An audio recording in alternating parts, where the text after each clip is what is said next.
Well, let me just say, quite frankly, that scumbags was the nicest thing that I thought that I could put on there. My original instinct was a lot worse. Look, these are absolutely horrible human beings, the worst of business owners, creating a situation where now over 1,000 employees, hardworking employees, people who went to work every day, did absolutely nothing wrong. In fact, did everything right to create great products. And because of greedy people like the people who ran that company are now facing a prospect of a lost job. I am working overtime to see if we can find a buyer for that company to exit out of Chapter 11.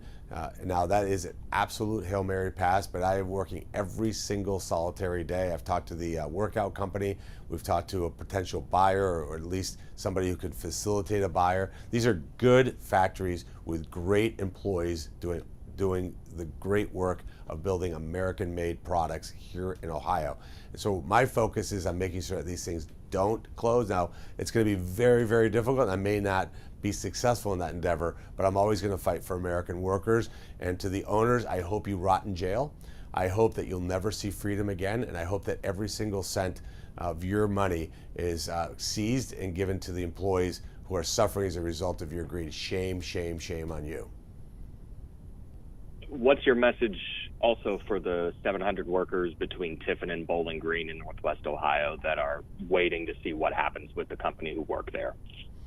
I'm sorry that your company was owned by a bunch of scumbags that didn't look out for your interest. And I know that you worked really hard. And just know that as your United States Senator, I'm working overtime to find a buyer so we can move that company forward to secure it for the great, bright future. I'm going to work on that until the very last day of the 60-day warn notice. I hope I'm successful. Just know it's extremely difficult and it may not happen.